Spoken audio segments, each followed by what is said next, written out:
You ready? I want to welcome everybody. July 18, 2017, 6 o'clock meeting starting at 3 minutes after 6. At this time, I need approval of the agenda. So moved, Mr. Chairman. We have a motion for approval. We have a second. Second. Second. Any discussion? If none, all in favor by aye. Aye. Honored to have Matt Goins do our invocation and pledge, Park and Recreation Director and Navy veteran. Thank you, Mr. Chairman, Commissioners. Good evening. We can all bow our head and close our eyes. Dear Heavenly Father, we come to you tonight with heavy hearts to say thank you for your many blessings that you bestowed upon Bobby Bonner and his wife as their family has been going through many trials and tribulations. May you continue to keep your hand placed upon them and continue to bless them. May you bless this governing body tonight as they continue to do their job for the county. May they continue to watch over our budget, watch over the department heads, keep us straight. Dear Lord, there's many things that we do every day that get challenged, and it's your hands that place upon us to keep us straight. We ask for your many blessings. We ask for you to continue to bless our families as we're at work every day, as we're out doing our jobs and doing the best we can. Dear Lord, it's your Son, Jesus Christ, that continues to allow us to walk and do the things that we do. And the blessings that you bestow upon us are so many times gone unworthy of us. And we can only pray that we continue to walk and honor you in the things that we do and the way that we behave. In Jesus' name we pray. Amen. Amen. I pledge allegiance to the flag of the United States of America and to the republic for which it stands, one nation, under God, indivisible, with liberty and justice for all. Matt, you want to tell us about your service time? It's up to you. Well, real briefly, coming out of high school, I didn't know what I wanted to do. Wasn't a very good student. Just typical teenage boy. Grew up in Baldwin County and knew I wasn't ready for college. And so my dad was a Vietnam veteran, and I had an uncle that was in the Navy at the time. So talked with them, and they said, you should go in the military. So I asked my dad what he thought, and he said, do you want to walk everywhere you go? I said, no. He said, you want to get shot at? I said, no. He said, well, don't go in the Army. So I went in the Navy instead. It was a great 4 years. Saw 22 countries over my time. Went overseas for an 8-month tour. I was on a small ship called a FFG. It's a fast frigate, submarine chaser. But I got to see a lot of different places, and it was a great experience. It made me grow up, was the most important thing it did. Came home out of the Navy, did some time in the Naval Reserves up at Dobbins Air Force Base in Atlanta. Went to school on my GI Bill, got my education, and I can honestly say that I'm probably where I am today because of the military. Made me grow up and let me see that, it's okay to be wild and young, but at some point you got to grow up. And so that's it.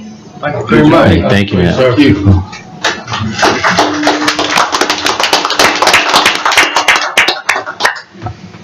Move on. Consent agenda and approval for the minutes. Has everybody had opportunity to review the minutes? Is any errors or omissions? If none, I need a motion for approval. So moved.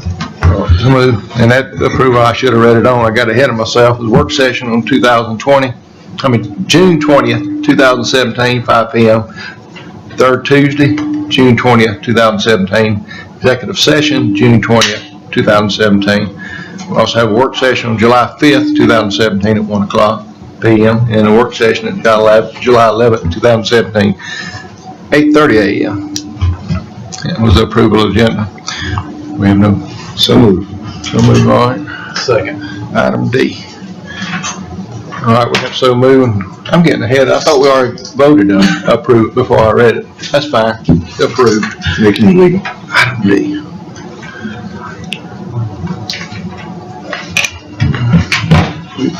We have a visitor, Charles Brown, Plantation Club Court. Was Charles here? Did he call and confirm us? He did not call to answer. All right. Moving on for new business. We will be new business, Central Georgia Technical College Adult Education Annual Report. Marilyn Norfleet.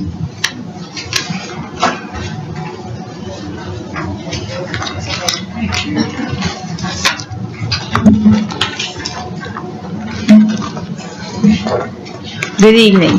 Good evening. I stand before you to make my 5th annual report and to thank you for your continued support. We continue to lead the 12 counties in our SDA delivery area, and we continue to be number 1, and it's because of the citizens of Jones County and you. You have our annual report, which we believe that we should provide for you every year because you support us and you need to know what we're doing. We need to make you aware of what's going on at the adult education program. I wanted to highlight a couple of things, even though you can look at them, so that you would see how we are being supported in the community. Linwood Lindsay came by and gave us a donation. We recently received a smart television and laptop from Voc Rehab. Joy from Family Connect gave us a financial donation. The Jones County Chamber of Commerce, we work well with them. We're instrumental in the new career academy and in hopes that they will, that adult ed will have a voice in that and that our students will be the beneficiary of that program as well. The Jones County Public Library, we're working with them to assist our students as well. We had 25 GED graduates. Our 49 site continues to thrive. We had 6 GED graduates out of the 49 site. I always stand here and tell you that the support that you give us is second to none. Of the other counties, we have them looking at us and using Jones County as a model because of our program and because of the support that we get for our GED program. It's known in the capital, it's known statewide. So I wanted to stand here to let you know what was going on and to solicit your continued support. The other thing I wanted to tell you is that we recently put in a collaboration room, and it has a telepresent conference room in there.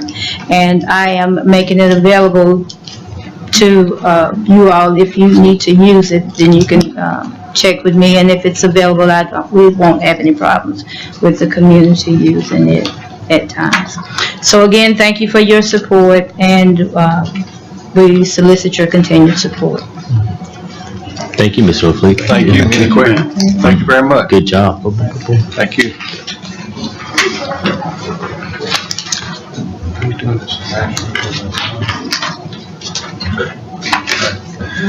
Number 2 on our new business, Secretary of State Student Ambassador Program.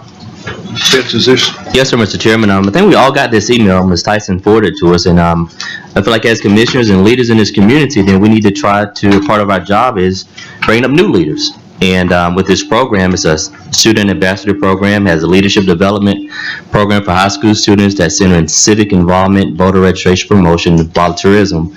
The students that agree to participate will have planned events on speaking to peers about the importance of voting, assisting with registering to vote, and attending local civic meetings and volunteering with different the community as itself. The program is free, so it doesn't cost anything, and it's a team with the Secretary of State's office that's dedicated to assisting the local schools and ensuring that the program is successful. Each school will allowed to select at least 9 representatives. I think it's a great program. I think it's something we need to reach out to the Board of Education and see if they'd be willing to participate in and just show that we support it, endorse it, and hopefully the Board of Education will jump on board and select 9 kids to participate in this program, because I think it's, like I said earlier, it's part of our duty to make sure that we bring up the leaders that's going to run this community once we're no longer sitting up here. So that's my proposal, Mr. Chairman.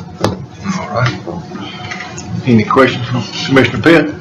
Is that something we can direct county administrator to contact school board and just let them know our intent, our backing on it, 100%? Mr. Robinson, Mr. Martin? Sounds good. Do so. Sir. So we need a motion to, So, Mr. Chairman, I'd like to make the motion that we have our county administrator reach out to Mr. Gibson with the Board of Education and see if they will implement this program with the understanding they have support of the Jones County Board of Commissioners. we have a motion, we have a second? Second. Second, all right, we have a second. Any more discussion? If none, all in favor, aye? Aye. Opposed? Ayes have it.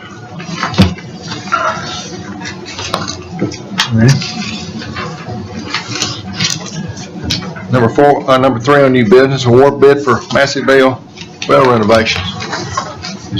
Brittany, you handling this one? I guess I will. Thank you, Chairman. On, July 10th, open up bids for Masterville Well Rehab. Tim, we have four people that got the plans. Only one submitted the bid, and that was Green's Water Wells here in Gray for a base bid of $66,990. My recommendation is to award the bid to Don Green. This be paid out of GFA, the GFA loan for the Masterville project. What do we, budget, our expected budget was? For Masterville, 800 something? Something like that? About 900,000. And we That's got, for a filtration system and the well rehab. I was gonna say, we're pretty good then if we don't get. Any more What questions? did we budget for this part of it, you remember? I mean, what do we estimate? Are we under budget on it or? We did not We didn't bring it out. Because we've done the whole thing in a bundle, but we need this well, go ahead and be put online. Any more questions for Mr. Wiggins? Motion to approve. Got a motion, do we have a second? Second. Any more discussion? If none, all in favor, aye. Opposed? Ayes have it. Thank you. Thanks, Fred. Number 4, on new business, award bid for the 2017 LMIG project. Mr. Resner, you have this one, don't you? Yes, sir, Mr. Chairman. We recently bid out our LMIG work, and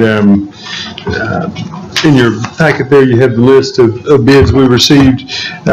You'll see there a base bid amount and an alternate bid amount.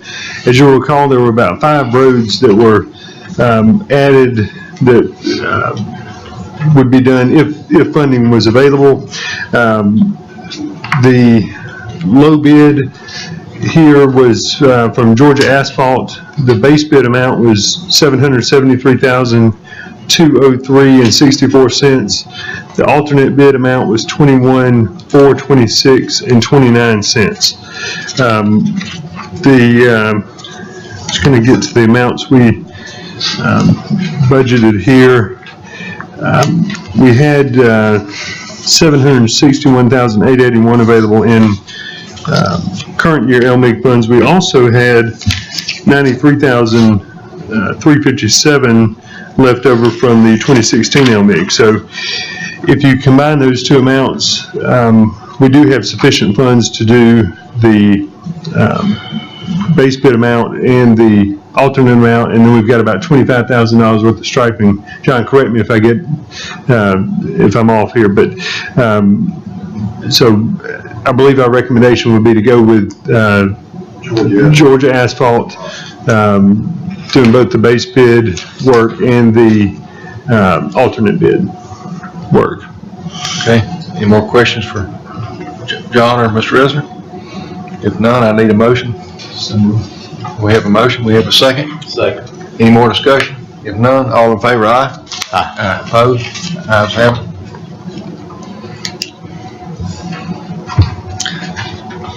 You ready? We got number 5 on new business, award bid for labor and material for 4 16-seer heat pump 4-ton systems. Mr. Resner, you doing this one also, aren't you? Yes, sir, Mr. Chairman.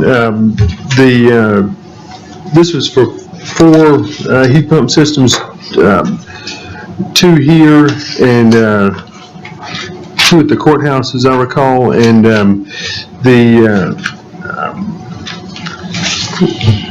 you've got a list there. We sent it out to looks to be about 11 different companies, I guess, received a bid package. We only got 1 response from Schubert's Heating and Air.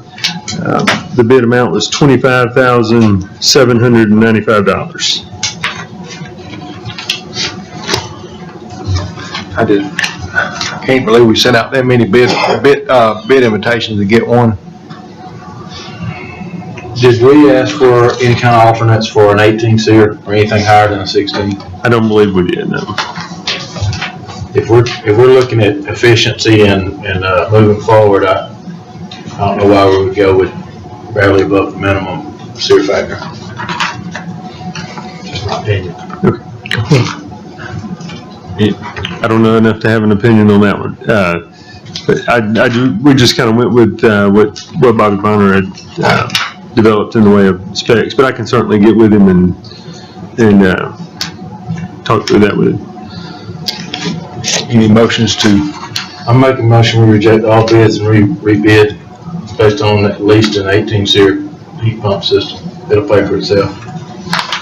And, with efficiency it will? Oh, we have a motion, we have a second?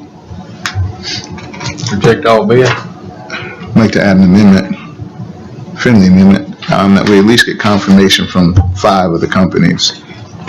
We're sending out bids, we're not getting any response back, so I'm curious as to, A, if they're getting it, B, if they're just making a decision not to. So I'd like confirmation on at least 5 of those. I'm in a motion to that. Okay. We have amended motion, and we have a second. Second. Any more discussion? If none, all in favor, aye? Aye. Opposed? Ayes have it.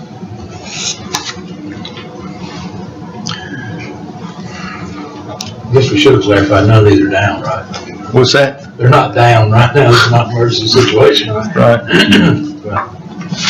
All right, number 6 on new business is amend travel policy to include per diem on meals and use of county vehicles when traveling.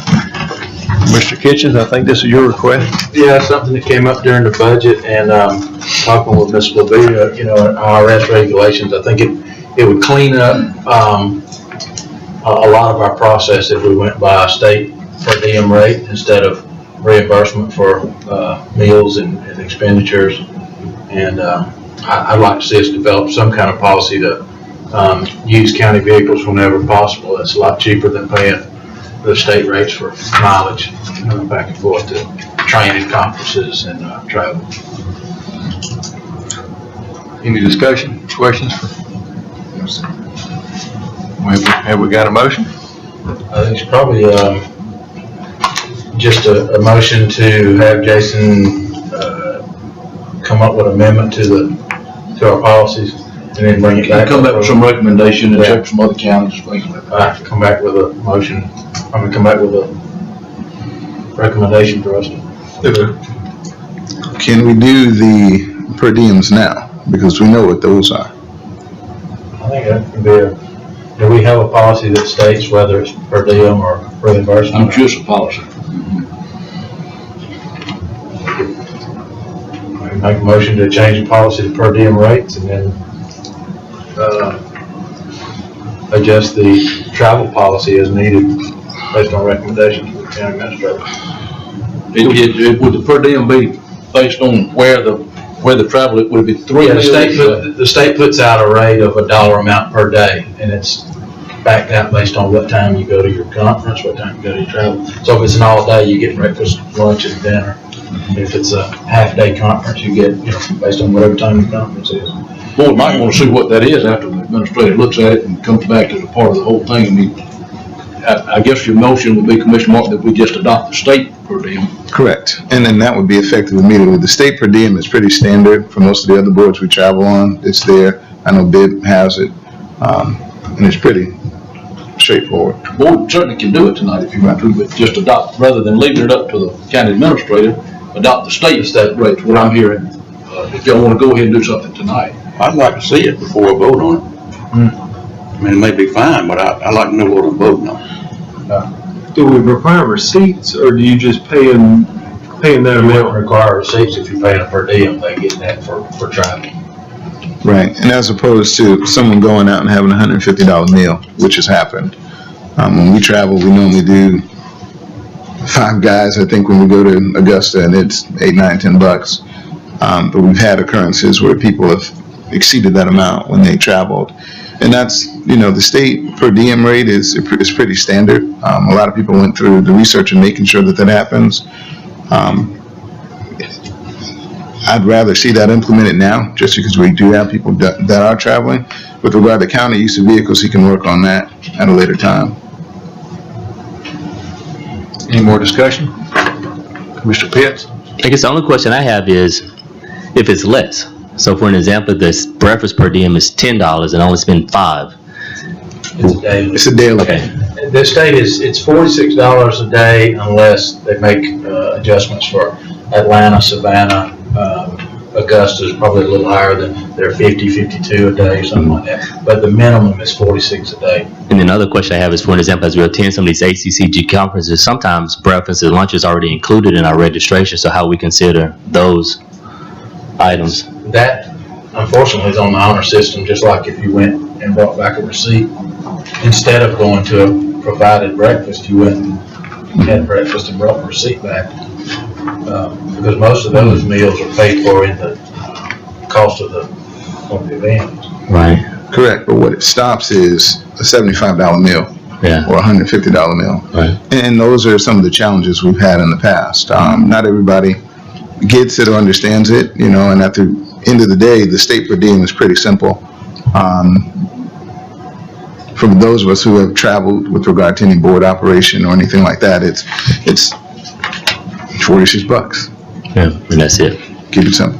One other benefit you get is if you plan your travel out like we should be doing, you can request this amount and get that check before you actually go on your, because you know it's $46 a day. You get your $250 meal check. You don't have to expend that money out of pocket and wait and get your receipt and get your money reimbursed to you. It's for some people that's helpful.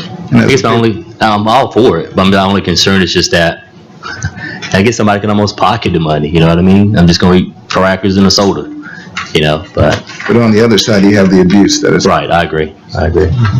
There's just both sides of it, but, I mean, if it's gonna control the abuse of spending, I'm fine with it.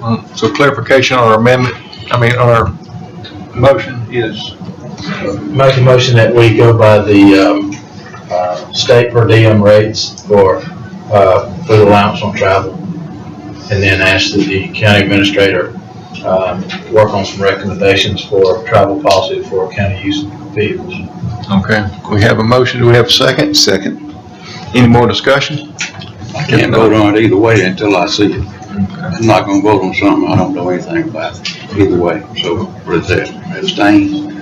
Okay. Any more discussion? If none, all in favor by saying aye? Opposed? No.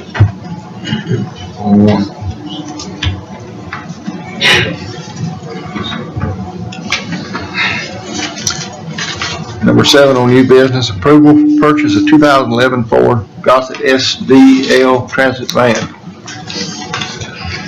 Mr. Chairman, this is a vehicle that was part of our transit program, and we're in the process of getting 2 new vans for our transit service, and we were offered the opportunity to buy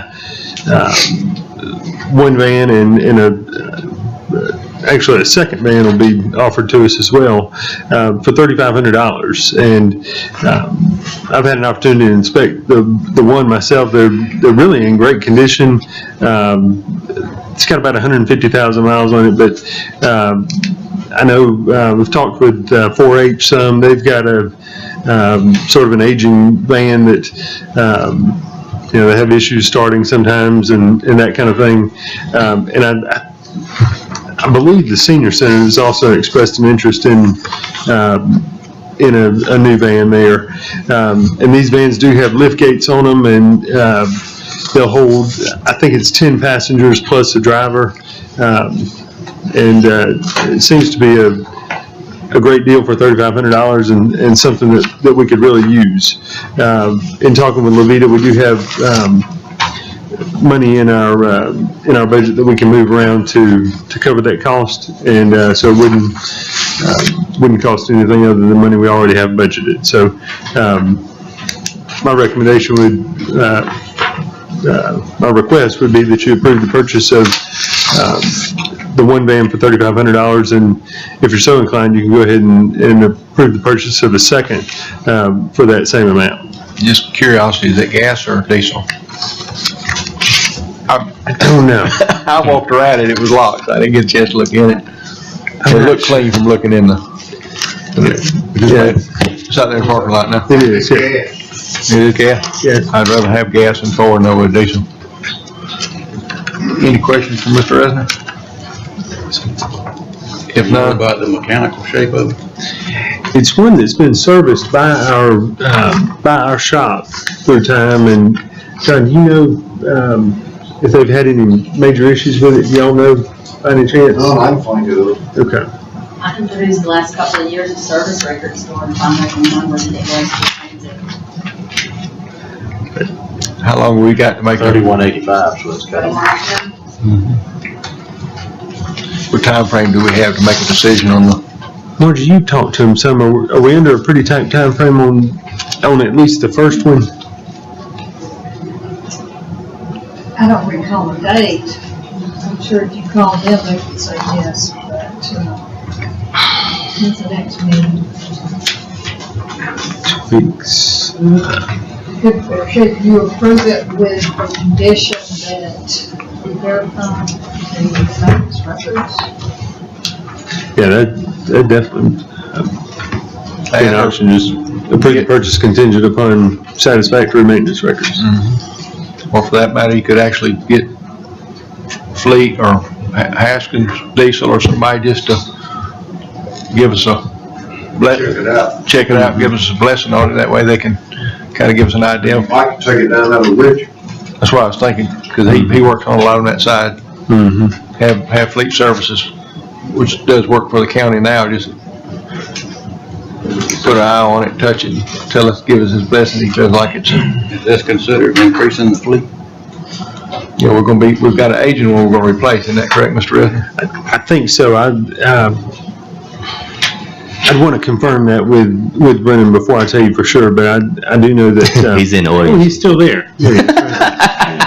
Sorry. Just talking about him like he's not here. It's 18 years old and in the shop right now. So it's gonna be replaced. Hopefully. So does Brandon, do you have the license to drive this new transit van if we go ahead and purchase it? Those do not require a CDL, I do not believe. Okay. As long as it's what they refer to as a mini bus. Right? So as long as it's under, I believe, 16, I may be wrong on that, but if it's under 16, you can drive it with a normal class, I believe, with a B, class B license. Good. I have that.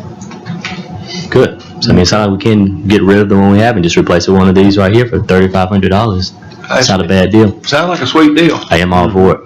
Sounds like a sweet deal. And Richard can give us an idea of, The maintenance condition. maintenance, and y'all have got some, maintenance records on where the county's done some work. So with that said, does somebody want to make a motion? Mr. I made the motion that we go ahead and proceed with getting this transit van pending the approval of our service records, and it meets the satisfactory of the board and our county administrator. All right, we have a motion, we have a second. Second. All right, approval of the service records by who? John Lowe? Or who's going to approve the service records? I guess trustworthy, reputable service company that John Lowe recommends that the county, works with. So John will decide who we work with. Well, he's got service records. Okay. got it on computer now. Okay. We'll review it and make sure it's acceptable. And Fleet Services have to do an inspection, they can give us a thumbs up. That's basically what Okay. we're asking them to do. Right. Okay, so we have a motion, does that everybody understand? We have a second? Oh, Dayline second. no, all right, we have a second, I'm sorry. No more discussion, all in favor, aye? Aye. Opposed? Ayes have it. New business on number 8, approval to set the tentative millage rate.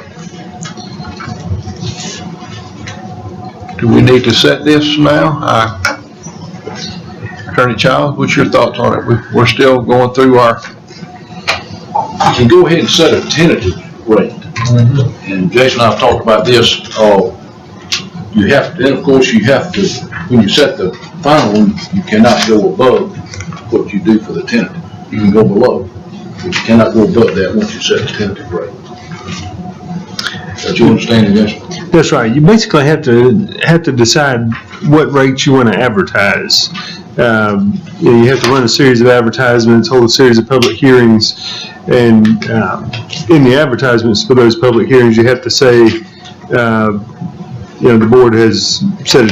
I think it actually says the board has set a tentative rate of, fill in the blank, And we'll have, public hearings on that, at such and such times. And, likely you would, if, based on the digest numbers that we got a couple days ago, if you kept the same millage rate that you have now, it would be higher than the rollback rate, so you would have to do the 3 public hearings. But anyway, you have to advertise all that, and in that advertisement, you have to specify a rate. So, like Frank said, you can come down off of that rate later in the process, but you can't go above it without restarting the whole process.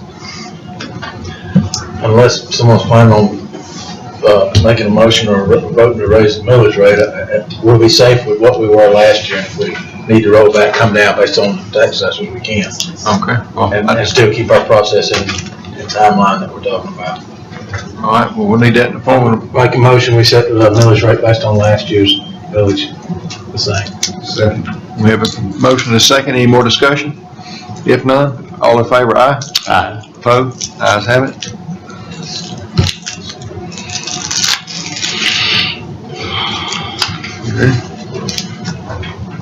New business number 9, approval to go out for bid on Highway 18 expansion sewer material. Mr. Goen?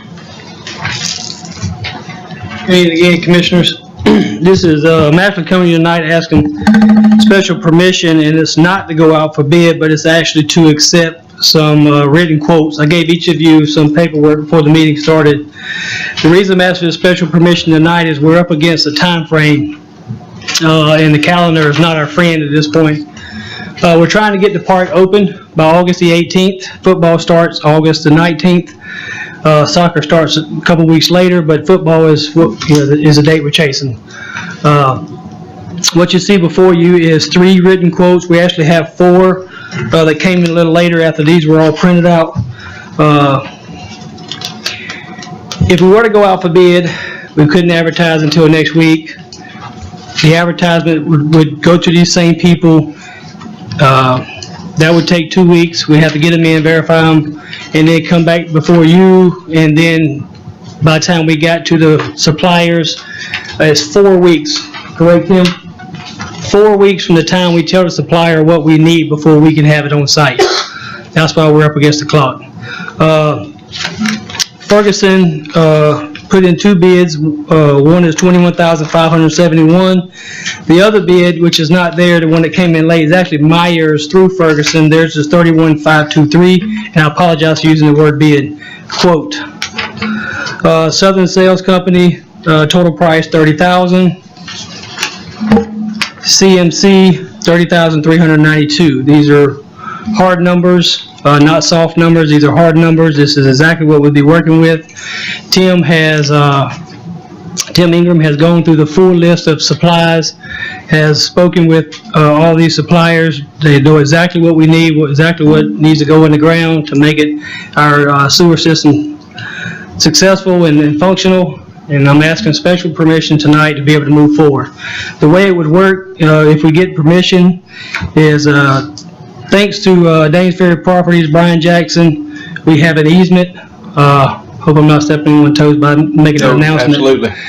We have an easement to go through his property, through the edge of his property line in his subdivision, tie into the city. So what we would do in this case is work backwards from the city back to us.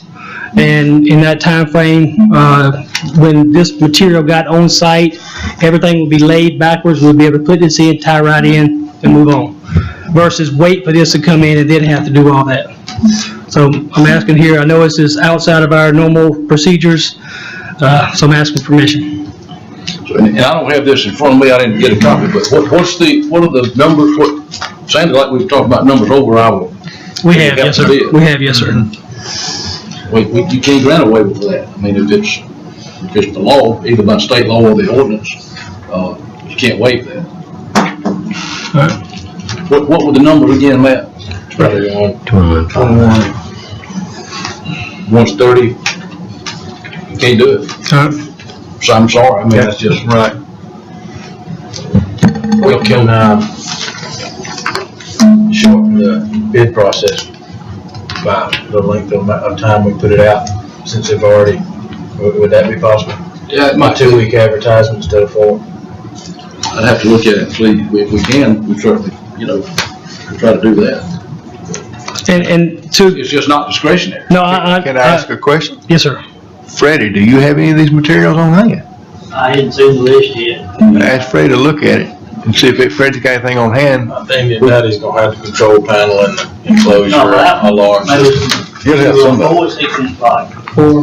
You may have some pipe, but you don't have the tank and the pump and all that. No, So the tank and the pump, but I mean, it could at least get you going in the right direction.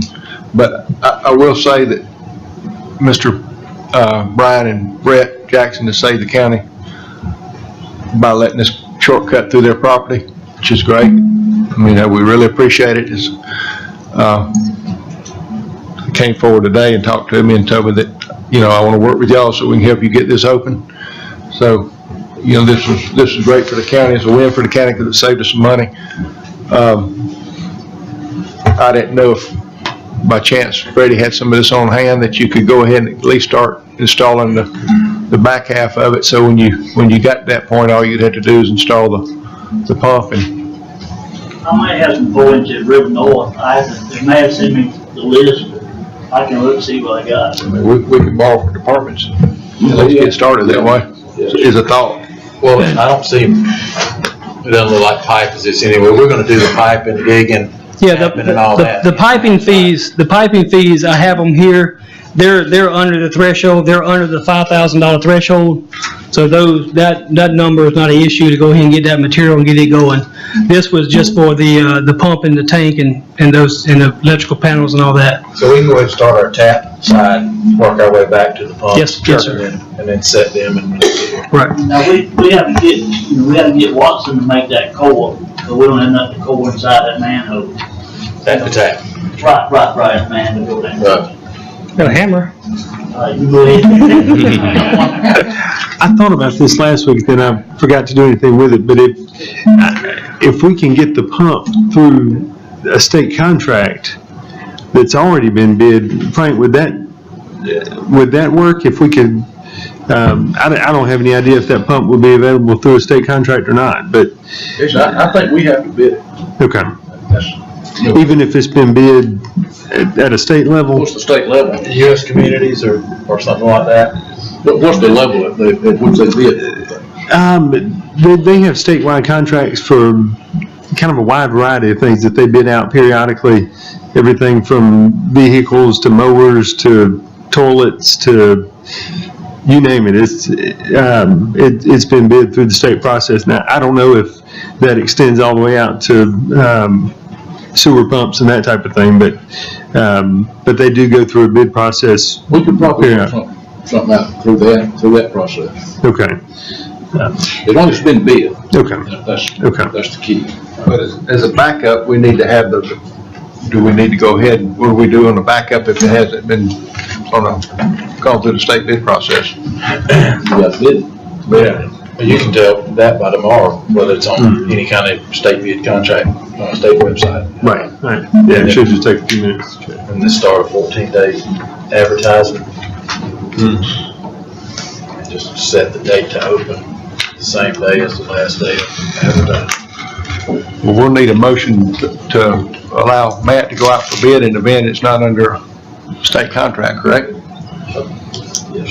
Mr. Chairman, I make the motion that Matt have permission to go out for bid for this wet well, everything that he needs to get this process started. We have a motion, we have a second? Second. Any more discussion? If none? Real quickly, Frank can confirm if there's a shortened opportunity, want to have that flexibility in it as well. And my other question was, not trying to break the law or circumvent, does it fall at some point towards an emergency? Because you're going to have 600 people plus show up in that park with how many bathrooms? None? Yeah. None on top the hill. Okay. I'm just asking.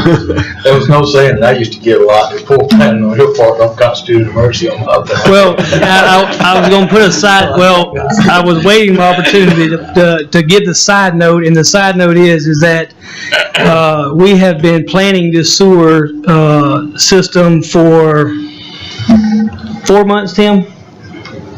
And we have went through the state going to try to do our own septic system so we wouldn't have a residual sewer bill each month. And the state's requirements that were placed upon it that have changed over the years, and the state requirements made that bid over $100,000 plus. That's why we backed up and decided to go to sewer system versus the septic system. That's why we're where we're at today versus otherwise, if the septic numbers would have came in right, the septic system would actually be in right now, but those numbers were way off the mark. So we had to back up and punt and start over. But thank you very much. Thank you. All right, we got a motion and a second. Any more discussion? If none, all in favor, aye? Aye. Opposed? Ayes have it. Okay. All right, number 10, collections. Mr. Wiggin? Thank you, Chairman. We have in an ordinance that we have, after a period of 9 days, we turn them to a collection agency. Well, we have had 3 collection agencies and we have no response from them. We have Bibb Collections was the best one, then they got bought out. Then we went to CBI, I think one, CBA over there by College Street by the post office. They handle mostly hospitals and doctors. So Jason was kind enough to send me in the right direction with Penn Credit. I have a list of these are cities and counties in the state of Georgia that uses them. And I have reached out to 4. I've reached out to Athens, Eatonton, Americus, and Sparta. We're in Rome, and they have nothing but good things to say about it. What we do is send them a list. The first list will be 2 years or less. Send them. They do all the legwork, send the emails, letters, get everything. Everything has always been good from each one of these 5 entities that says that they would highly recommend Penn Credit. Penn Credit charges 16.5% versus Bibb Collection was 30%. Wow. And anything from 2 years to 4 years is 19%. Well, that's better than what we're doing now. So I'd like for board permission to get the county administrator and the chairman to sign this agreement with Penn Credit that does not cost a dime. If we want to opt out of it tomorrow, no penalty, nothing. So my recommendation to the board is let Penn Credit do all our collections over 90 days. And they only charge us if they collect, correct? Correct. Okay. Correct. So it's not based on what money bank? No, sir.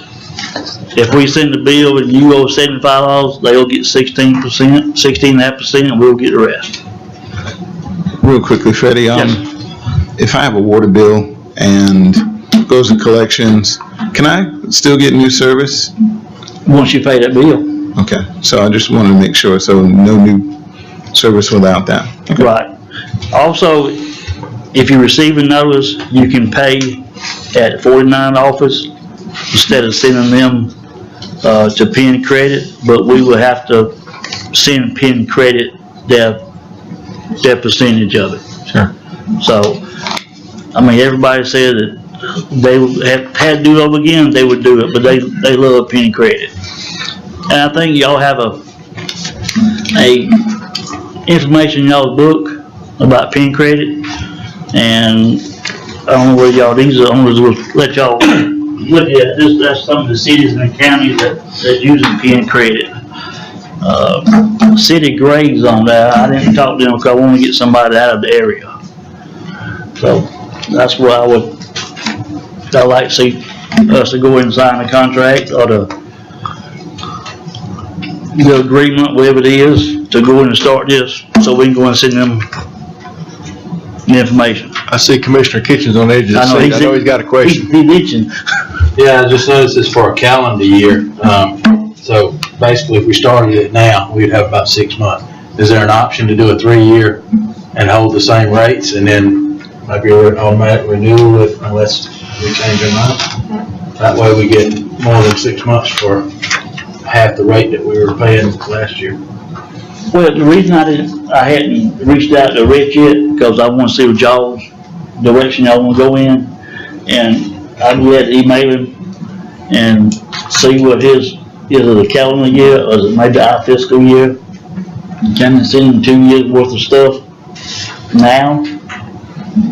I'm asking some of the I questions. mean, we're having problems getting collection agencies. I think if we Yes, we offer are. a 3-year, contract with them, there's no obligation on our part as far as cost. So I think that's a better deal for them, and they probably jump on it. But I think we need to do the first collection in-house before, I mean, this is just for the older accounts. This is for 90 days over. AP is doing a good job, but I think they got more other jobs to do than to focus on this. Who's that? AP, Levitas. Well, AP, finance, you know, Teresa Charles has been doing it. AP. Well, that's what I call everything AP up there. Account But the finance department has been doing it, and this is taken away from us. It won't be good buddy doing it, you know, it'd be somebody outside that, we can try it, it doesn't work. Sure. We don't lose nothing. Any more questions for Mr. Wiggins? Ms. Robinson? No. Mr. Pitts? No, sir, Mr. Chairman. None? I need a motion. Is there a motion? So moved, Mr. Chairman. Make a motion that we go ahead and work with, PN. Being it's gonna save us. I mean, right now we're currently paying 30%, now it's gonna be 16.9%, 16.5, so I think it's a win-win. And we have a motion, we have a second. Second. Second. We have a second, any more discussion? If none, all in favor, aye? Aye. Opposed? Ayes have it. Thank you, Mr. Chairman, fellow commissioners. I give you more, you want to be more? It passes out. I do all. Okay. On number 11, we have Kind of divided, employee so just- incentive plan. Commissioner Pitts, I think this was your, Yes, sir, Mr. Chairman. I was reading one of our NACO newsletters, and it was talking about an innovative cost savings idea, and I felt like the county needed one. And what I'm doing, I'm passing out some handouts. It's pretty much two, and I'll go over both of them with you guys. One of them's over incentive, and the other one's about a wellness program that I've been telling you guys about. And just wanted to share some information, and if you guys want to give me some feedback, I would greatly appreciate it. Part of this employee incentive project is to encourage employees to share cost-cutting, innovative ideas to save taxpayers money. And how it will work is the employees will share their idea with their supervisor or department head. And if the department head feels the idea is achievable, the employee, department head, and our county administrator would discuss the idea and prepare a proposal for the Board of Commissioners.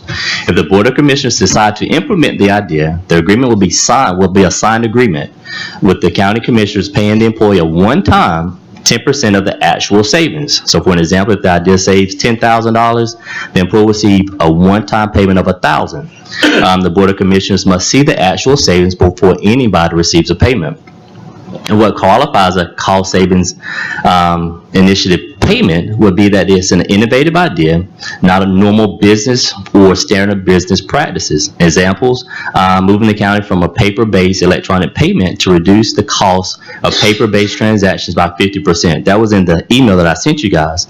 Another idea, and I don't know if we're working on it, is implement a kiosk system at the government center, probate office, tax office in order to accept payments faster, reduce the number of paper checks we have to process, and may even save money when it comes to banking fees.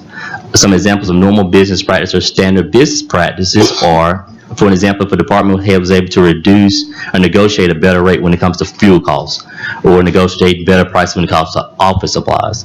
And any savings, I would like to see the money go towards the general fund and maybe even allocate a portion of the money for the innovative projects, because based on the newsletter, sometimes there's an investment that the county has to make in order to make that initiative work. So I would just like to put something together. I would love to give our employees a raise, and this is an opportunity for them. We look for ways to try to save money, but they're on the ground every day. They're working in the communities, and they see what's going on, and they may have ideas, but there's no incentive for them to share. I'm not going to get anything out of it, so why share? So this right here will give them an opportunity to share some ideas and maybe get a reward for sharing. So that's my proposal, Mr. Chairman. any question for Commissioner Pitt? If none, we need a motion to look at this incentive plan, or do we need to, I need some thoughts on this. the actual savings, is that gonna come after payback on that, or return on the investment? Right, for example, it's for 1 year, so it's not like a 3-year deal. You share the idea, if the board agrees to do it come January, by December, if we say $10,000 in December, we'll give that employee the $1,000 one-time payment. So the employee will only receive the payment once it's shown and it's actual that the county did save $10,000, and hopefully that $10,000 will just kind of go on for years and years to come. I guess my question would be like if we were doing a cell lighting retrofit, and we spend $100,000 and we save $50,000 a year. It'd take 2 years before we actually see a savings. And that would be a 110% of the $50,000 a year savings in year 3, or would it be in year 1? The proposal I have is just the free first year, because that employee may not be with us, for a long extended period of time. And I don't want an employee having to wait 3 to 5 years to get a reward for their idea that was able to help the county save some money. What kind of, I guess my idea on the idea is what kind of, do we have to put a guideline? I mean, they can say, well, we got 5 in our department, we only need 4. Is that gonna be a? And whatever the idea is, it'll come before the board. I mean, it could be something very silly in which the board says, it's a great idea, but we can't go in that direction. But then again, it's something we never thought about. And we decided to implement it, and whatever the board says, and that's the direction we're moving. So the board has the ultimate decision if we decide to invest in this innovative idea or not. Maybe we go to the department head first. It would go to the department head, the county administrator. They would sit down and work out, and they would give us a presentation as of what we want to do, why we think it'd be beneficial, and then the board will make a decision at that time if they want to go in that direction. Like I said before, where I retired from, they had a employee, they called it an ideas program. And you'd be surprised at how many great ideas came from it, because people then really get their thinking cap on and start trying to figure out, different ways of doing things. And I think it's a very good program. So it's gonna be at the discretion of the board whether. Right, and the thing is, in my opinion, so that the board is not the right term, might not be wasting time, but I mean, the county administrator, department head, and employee, they're gonna vet the idea. And if it's not achievable, you know what, we just can't do that. It's gonna cost $1 million, we can't do that. Sure. But then again, if it's something $100,000, we may be able to provide from reserve, we're gonna see a potential return within 12 months. That's a good idea. And like I said, it's vetted between the county administrator, department head, and they're gonna prepare a proposal before they even present it to the board. That would be my only change. Yeah. I don't want to limit an employee's idea based on the knowledge, just only of a department head. It's not any disrespect to them. A lot of times people don't think they can do it because they don't have access to resources or support. And here is the access to resources and support. So we don't have to get engaged, but when they hit the submit button, it goes to the department head, and we're CC'd on it just so we can take a look at it. Sam's been around a long time, you, Chris, Tommy, and we've seen different things, and it's amazing when 4 or 5 of us look at it. We look at it a little differently, and we can figure out how to get the resources. We go to regional commission and so on, and employees don't always think about that, and neither do department heads, because they haven't been fully released. And maybe through this process, we'll get them released too, where they know where all the resources are that they can get to bring a project to bear. So that would be the only change. When they hit submit or sends it up, we all get a chance to look at it. Yeah, they can vet it out and discuss it, but if we see where we might be able to implement it, we'll find the dollars for retrofitting lighting. Because the department head is going to say, we don't have $1 million to buy lighting, but we know through some sort of maintenance agreement or some other plan, we can get it paid for. So that'd be the only change. It's a great idea. Incentivize ideas. Do we have a motion? So I make a motion, Mr. Chairman, that we implement this employee incentive program for innovative ideas. Okay. Second. We got a second to motion. Any more discussion? If none? All in favor, aye? Opposed? Ayes have it. And then, Mr. Chairman, just to share with the board, another idea I've been working on with Brandon and Matt and our wellness committee is the wellness card. that I got before you. And what it's going to do is encourage our employees to get their annual physicals. Make sure they get the vision, the dental. Make sure you check your blood pressure on a weekly basis, glucose finger checks monthly, do a body mass index monthly, enroll in our Walk Georgia program, log your activities in your Walk Georgia program, use our wellness center, which we've been fortunate to have, and our employees save, $30 a month so they don't have to pay a fee to join a gym. We encourage them to do aerobic activities as well as strength activities. And by them logging it, they'll be rewarded. And right now, we're still working on where the funds would come, where you would reward the employees for taking better care of their health, because we all know that health care is a very expensive cost on the county as well as our employees with high deductibles. So by us being proactive and encouraging our employees to take care of themselves, make wellness choices, and reward them a small token, I feel like it's going to return a healthy investment to the county once we do our reviews of wellness plans. When you show that, you know what, I caught diabetes at an early stage, therefore I'm not on diabetic medication, or I'm not having to take blood pressure medicine because I've become more active. And you know what, my county cares about me. They even give me an incentive to take care of myself.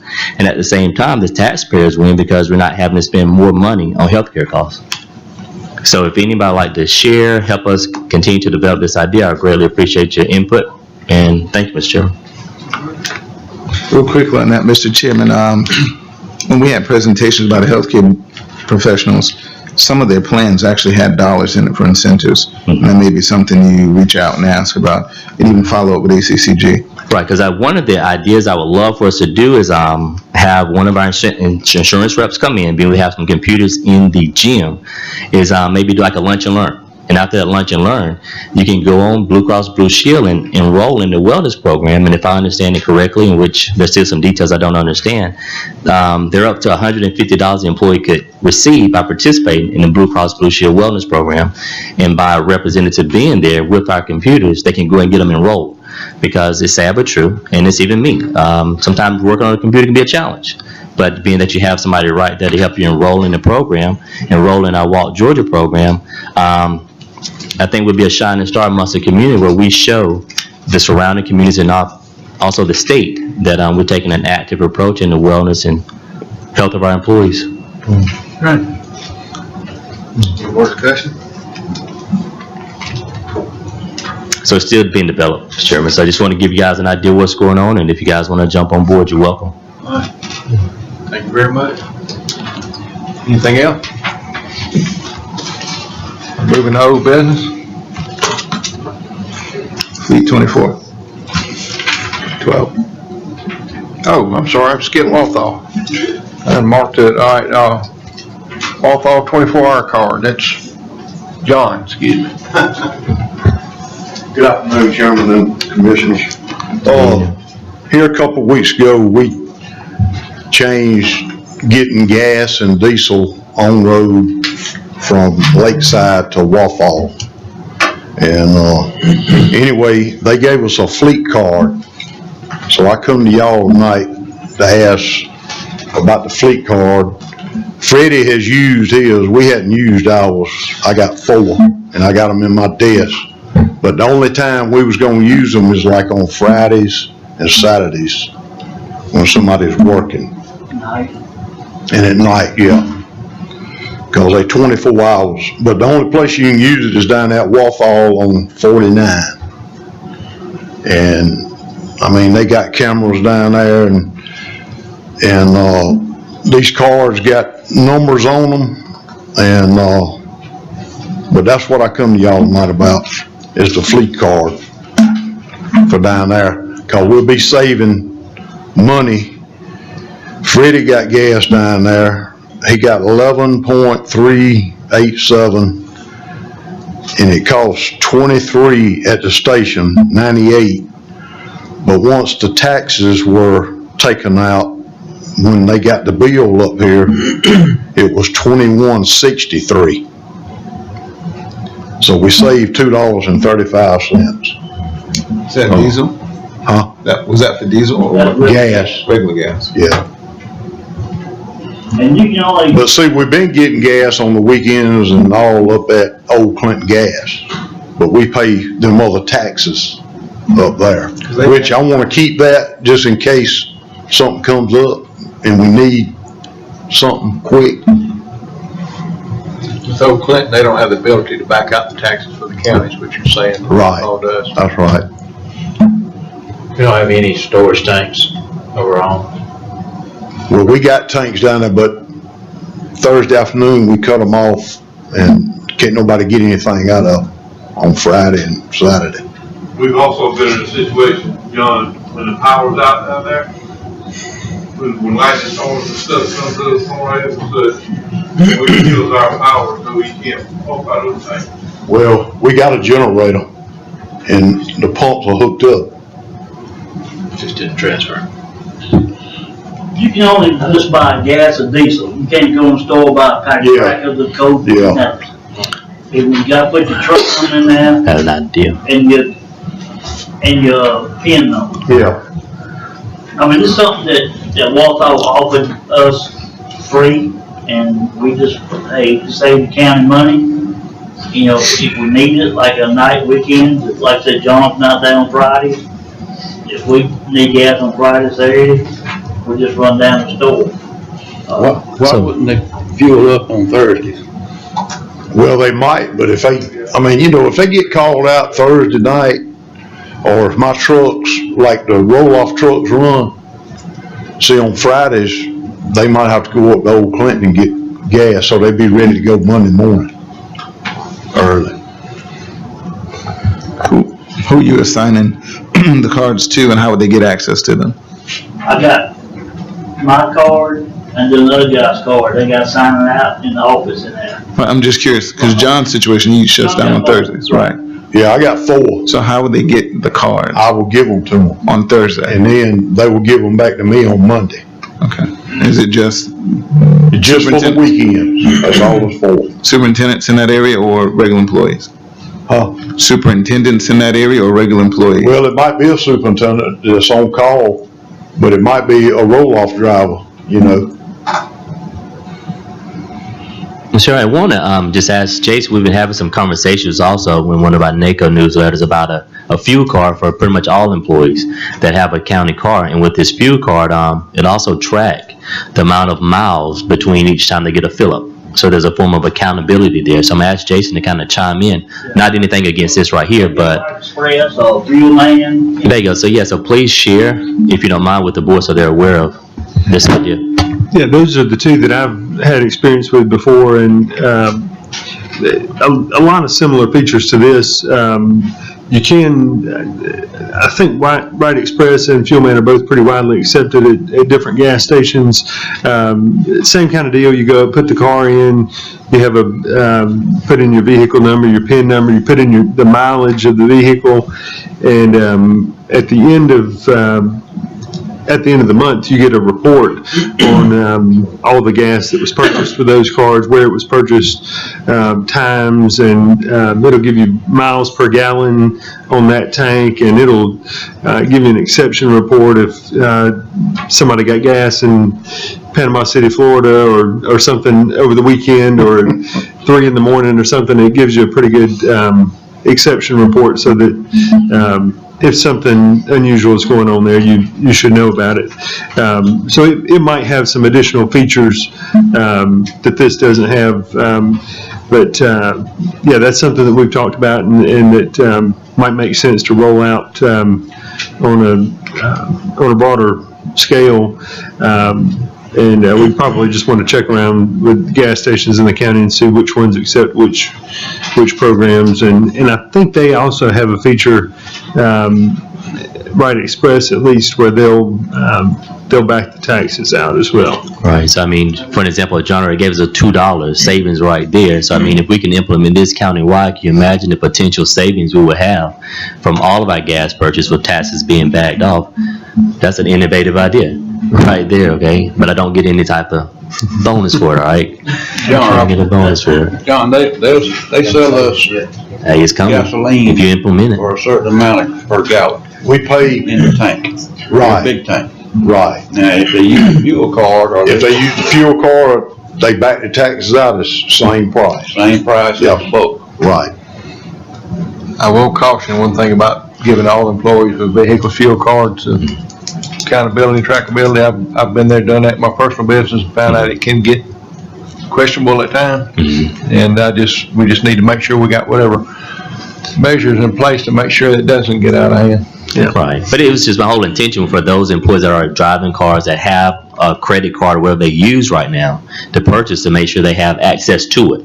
So they have to come to get the car from John, and they fill up their truck, car, whatever, and return it to John. But at the same time, we'll have some accountability measures in place. I just caution you. Yeah. But let the board have to approve it. So. You gotta have a policy in place to back up your card program. But also, that would require us to put it at John's pump too, because you lost accountability if you're putting half your gas in at a car station and half out of the tank in the yard.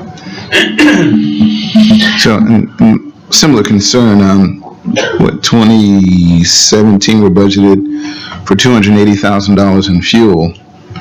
Is the finance department gonna track those cards, or will each department head be responsible for doing that? And that's just your department on fuel. So I'm just curious how you're gonna manage that. Well, I mean, down at work, you gotta put your truck number in, your mileage, right, and all that. Do you track your fuel expenditures per employee at this point? We kinda watch them. I mean, cause at one time I ain't gonna call no name, but okay. We had somebody that driving a diesel got more gas than he did diesel, so. I understand. When it's 280,000, I'm just concerned, so. But we hadn't been up to 280 in a long time. Thank you. More budget cuts. I think if we started, we ought to start small. Right. Try and see how it's gonna work on an experimental basis. Mr. Wiggins, how long have you had your car? Same time, John, when we get the email from dinner? A week, 10 days? Yeah, it's probably been 2 weeks. So you will let Freddie be the guinea pig?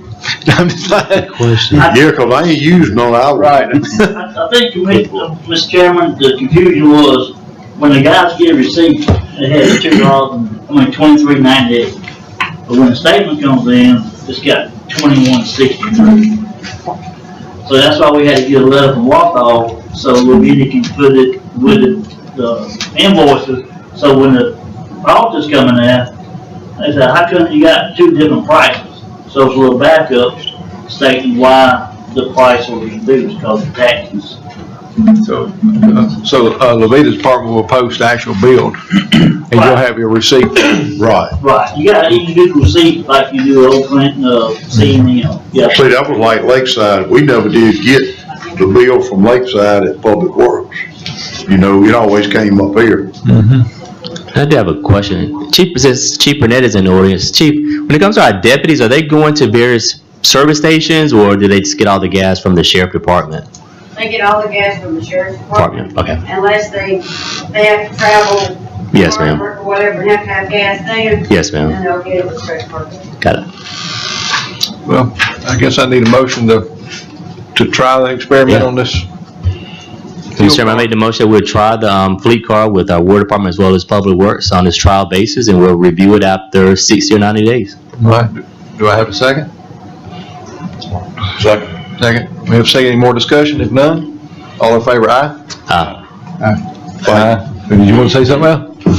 Just as long as they're tracking that. I agree 100%. So like I agree, we'll just review it after 60 or 90 days. If it's not working, then we can, back it off. It just didn't work. Now we're going to old business. We just go to Old Clinton and get them.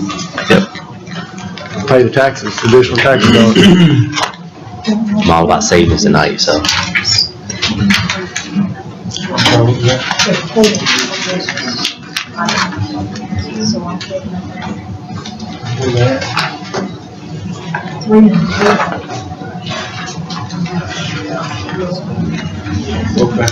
Okay.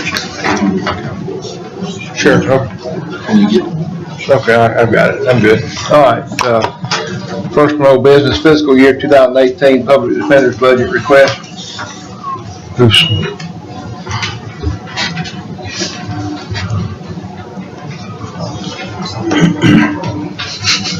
Good evening, Mr. Chairman, Commissioners. Good evening. I was back before y'all last month, and I don't know that I did that good a job on presenting our budget and our situation, so I want to follow up on it. It appeared that back then the main concern was some increases in some salaries. I want to point out just a couple of things in regards to that. First of all, these are not Jones County employees. They're not county employees at all. They're sort of a hybrid. They're considered state employees, but they're funded collectively through the 8 counties of the old Muggy Circuit, which Jones County, of course, is part of. Jones County pays about 17.5% of all our expenses that we contract with through the 8 counties. So they're not technically county employees. Those employees, though, that are funded through this contract are 5 attorneys, 1 full-time administrator, and 1 part-time administrator. Just a little bit of tooting our horn. When we originally came up with the contract back in 2004, we asked for 2 administrative assistants to supplement the 2 that the state funded, would give us 4 for the 8 counties. Well, about 3 or 4 years into the program, 1 left, and we decided that there wasn't quite enough work for that position, so we actually cut it back to a part-time position. So we have 3.5 administrative assistants for 8 counties, which I think is pretty good.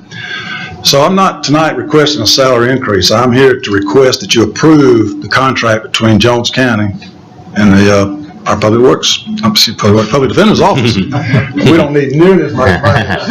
Don Lowe.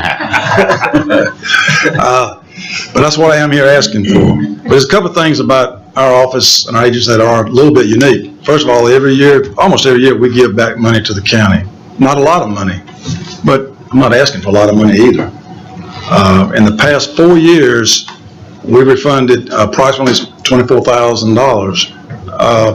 Again, which is not a lot of money in y'all's budget, but it all counts. There's going to be another one this year for the 5th year in a row. So that's money that we didn't spend. We didn't have to return it back to the counties, but we believe that's what we should do. We can spend it on other things, but we just feel like that's the right thing to do, to give it back to the counties when we don't use it. But the other thing is a little bit even more unique is that since 2004, Jones County has received from our office $141,000 in rent. Now, I don't know any other government agency that pays your rent, but that's how much we paid you over those 13 years. That's net. That's taking out the part that y'all actually pay into our operating contract. It's been about $170 before you take your 17.5% out. So you netted $141,000 that we paid into Jones County. So that's, to me, I didn't have to do that when we originally set up our budget either. Neither Jones County or Baldwin County, who we pay rent, asked me to do that, but we thought it was the right thing to do for all counties to share in the rent space, and so that's what we do. So, of the personnel portion, about right at $9,000, $8,650, it goes towards an attorney who handles probate court, traffic court. And we're not mandated by law to do that, but we are authorized to do that, and we do that. We've 4 counties, including Jones, contract with us for their lower court, 2 state courts, and 2 traffic courts. For the past 4 years, Jones County, based on caseload, because it fluctuates every year, the caseload, and you pay a set amount, based on caseload, you've paid an average of $107 a case for us to represent people in probate court of Jones County. $107 per case. Now, if you want to go get an attorney and ask him to give you a quote on 85 cases a year, it's going to be $25,000, bare minimum, $300, probably more than that. So that's just another way I say that Jones County is getting a bargain bang for its buck. But without a contract, we don't technically have the money to be in probate court, traffic court. I would like to remedy that and be done with it, get that situation out of the way. Baldwin County has already returned us a contract signed and executed. Putnam County has already returned their contract. And Greene County, the other county we contract with, they're doing theirs tonight. So basically, that's what I'm here to clear up any questions that you had and to ask you to go ahead and approve our contract tonight so that we'll be set to go. Any questions? Did the other counties increase the contract amount? They did, as presented. You understand the way I've structured it. It is some more money will come in to next year theoretically. Yes, that's true. And they have. The refund you're going to get this year will pretty much cover, I'm protecting, will cover any increase that goes to next year as a result of these rollover funds. plus there'll probably be another refund anyway, but, you should be, when you take into account what you've received in previous 4 years, this year, should be covered for the next 2 or 3 years, and any increase that we're talking about is a net salary increase. But the dollar amount of this, Mr. Chairman, can I ask? Absolutely. The dollar amount of this contract is the same as the previous year, the It is. 109 something or other. It is, and it is, yes. 109, 426. Right, and before that was 104, before that was 104, before that was 101, so it's, in all of those years I just quoted, you got refunds, so. Any more questions? But I would appreciate your consideration, to approving our budget. No more Chairman, questions? Oh, go ahead, go I was ahead. just gonna say, I move that we approve the public defender's budget. Second. We have a motion and a second. Any more discussion? If none, all in favor, aye. Opposed? Ayes have it. Thank you very much. Thank you all very much. Appreciate the partnership. Thank you. I want to congratulate you on setting the millage rate that looked deceptively easy, but I know a lot of hard work, time, and tears went into that, so thank you. Really? Oh, I got this. Same thing. Courthouse feasibility study, scope of service, and fee proposal. And Mr. Chairman, I've got that one. You got that one? I got that one, yes, sir. As the commissioners know. We had to know that. There's one thing, that's one thing.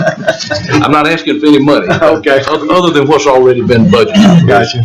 As y'all know, most of you know, about 2 years ago, Judge Pryor, who's the chief judge in Okmulgee Circuit for the Superior Courts, all 8 counties, and our folks at the courthouse became very concerned about the limited space at the courthouse.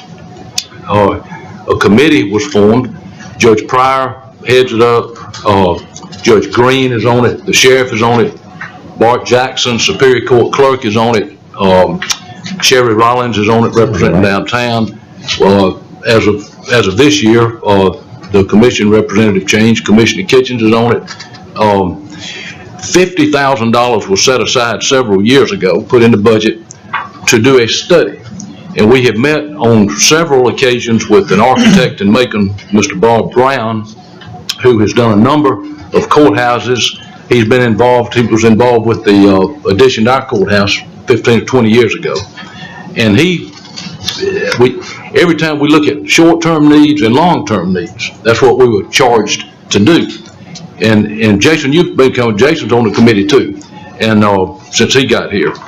And every time we look at a short-term need, which is primarily for more courtroom space, which is a very dire need, it runs into substantial amounts of money, which we think, well, why can't we use that for the long-term needs rather than spending a whole lot of money now?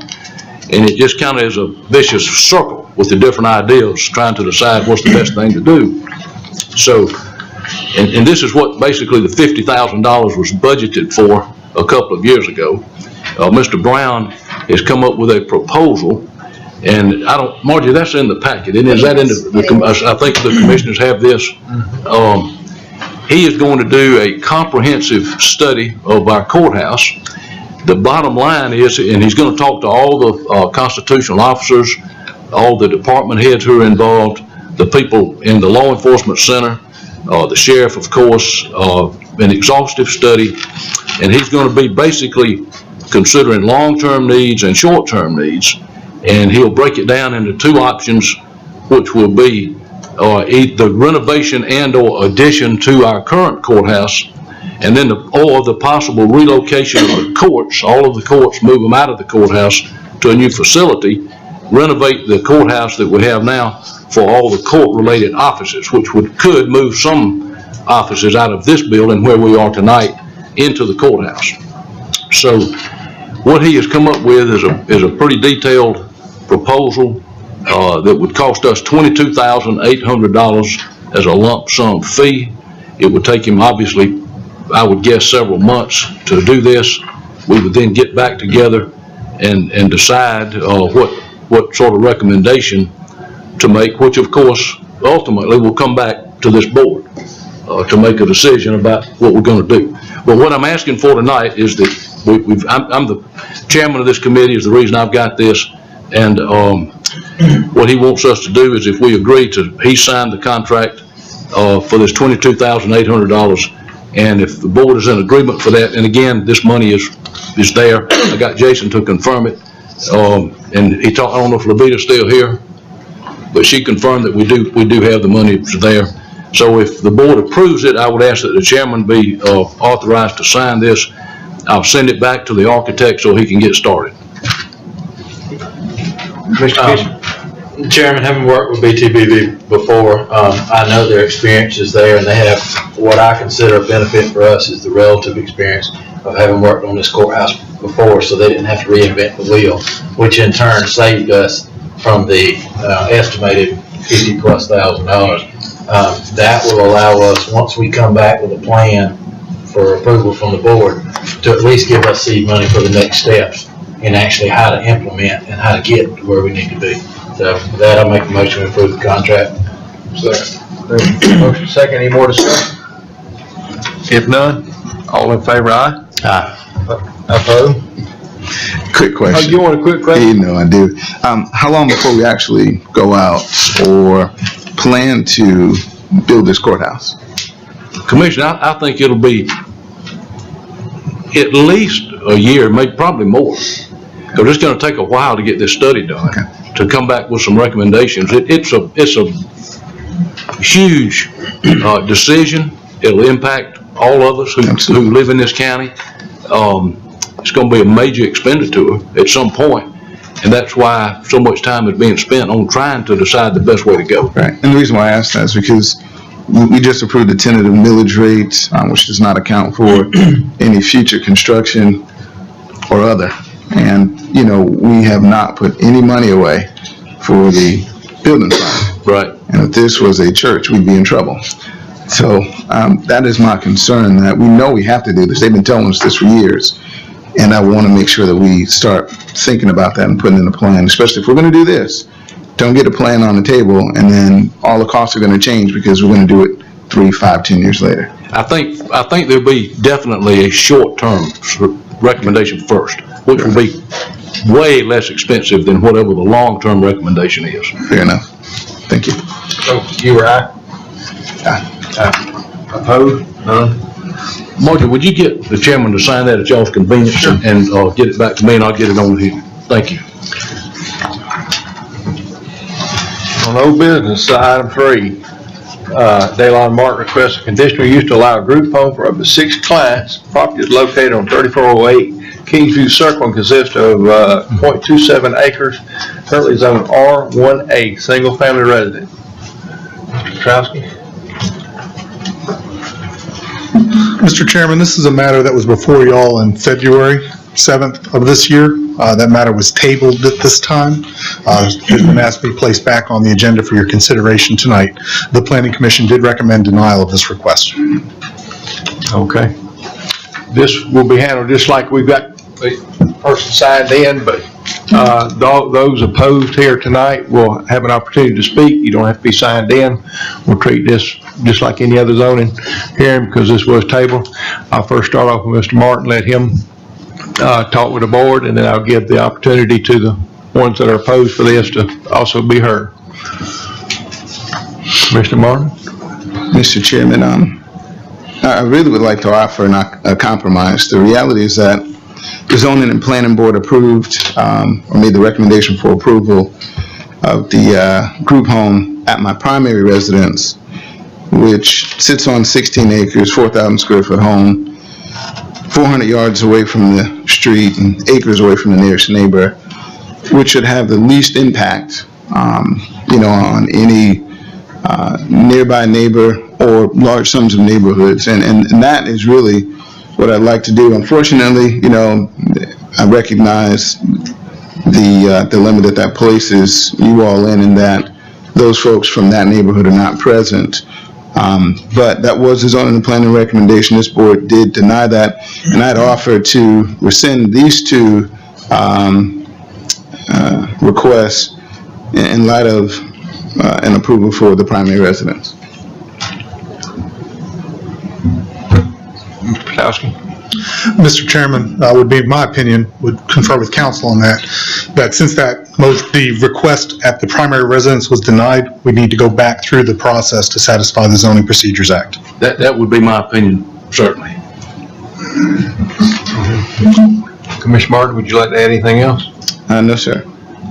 With those opposed, would somebody like to come forward and start off tonight? We had,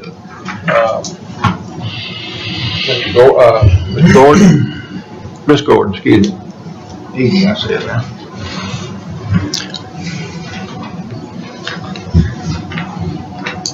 Good evening. Good evening. If you'll just introduce yourself and give us your address for the record. My name is Ada Mae Gordon, 3411 Kingsview Circle. I'm here to address the issue that Mr. Martin wants to have a group home placed in our neighborhood, in our community. We are against the group home being put there. I have worked at a group home before, and you run into all kind of different issues every day. Not just, you think you have a break some days, you don't. You run into different kind of issues every day. I love children. I enjoy working at the group home. They have more than one building for girls, boys, and cafeteria, plus room to interact with outside. And he won't be able to have that there. That property is just for us, more like for a single family occupants only. So at this point in time, I'm asking the board again, this was brought here February the 7th, and we opposed against it. And at this point in time, I'm also asking the board to reject the proposal for Mr. Martin to bring a group home into our neighborhood. We would like to keep it as a single family resident. Thank you. Thank you very much, Ms. Boyd. Does anybody else like to come forward and speak? Good afternoon, Chair. My name is Joseph Roderick. I live at 3420 Kingsview Circle, 2 houses up from where he wants to put it. And Say that address again. 3420 Kingsview Circle. I want to understand what you just said when he said, y'all will go back and review the other one that was denied, No, he would have to resubmit the other one. even though it was denied. If the only way, the option he would have, Mr. Travis. Go ahead, Tim. There's a 6-month time limit that once an application has been denied, someone can reapply, ask again, and see what happens. And he has that option open to him. 6 months from the date of denial, February 7th, he can resubmit an application and go through the process. So it don't matter how many times denial comes up, he can still do it 6 months? Every 6 months, he can come in and ask again. What Commissioner Martin asked tonight, and Commissioner, tell me if I misstate this, but what he was saying, I think what you're referring to, he was saying that if the board would go back tonight and give him that group home at his primary residence, he would withdraw these 2 that we're talking about tonight. Okay. But we couldn't do that because that's already been voted down, denied. So what they're saying is he can come back and reapply. So we can't just tonight say, well, okay, we'll give you that one and deny these. Okay. From the last time we met in February 7th, I don't know how many signatures on the petition I would have brought it, because wasn't nothing, wasn't notified of him putting it back on there, which I suggest you don't have to notify when you put it, because the first time I was notified, it was put in the mailbox. Let me say something about that, Mr. Roderick, and that was something that it's never happened before and it won't happen again. I'll tell you why it happened. And I know a lot of people who were here that night wanted to make sure that they were notified.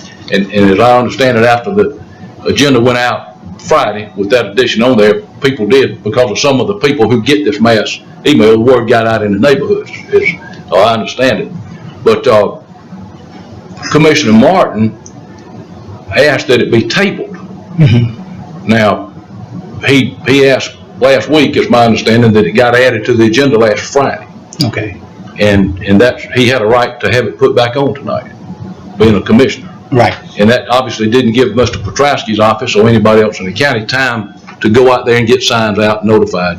But I'm glad apparently that the email did. Nobody was trying to, well, I feel like nobody was trying to slip something in on everybody. I mean, I don't think Commissioner Martin intended to do that when he asked that it be put on for the night. But that's something that was a concern, and I assure you that if nobody had shown up tonight, if it looked like nobody knew about this in the neighborhood, I would have had a legal opinion saying we needed to put this off. And it would have involved giving Commissioner Martin more time because he was up against a time. Okay. He had 6 months from the time of the P&Z recommendation to get it put on the agenda, and I think that's why he did it when he did. But the people in the neighborhood have a right to be notified too. Yeah, Attorney Childs, is it acceptable for me to get your email and just put on that email list so when all agenda goes out that you'll get a copy of it so you're aware of any idea or anything that's on our agenda? Yeah, anybody who wants to get on this can be put on the mass email list. Okay. So make sure you give us your email address before you leave. Yeah, you get every agenda, every meeting, you get the agenda. And I encourage you to do that so you can keep up with the county activities. Have it emailed to you on a meeting basis. That way you can look at the agenda and see what's coming up on the agenda. You might see something that you didn't realize was on there that you would be interested in participating in. And also look on the website because they do broadcast the meeting so you guys can actually watch them live. Yes. You're on television right now. Which channel? I didn't never know y'all was live on TV. You're a movie star, you should know it. Yeah, right.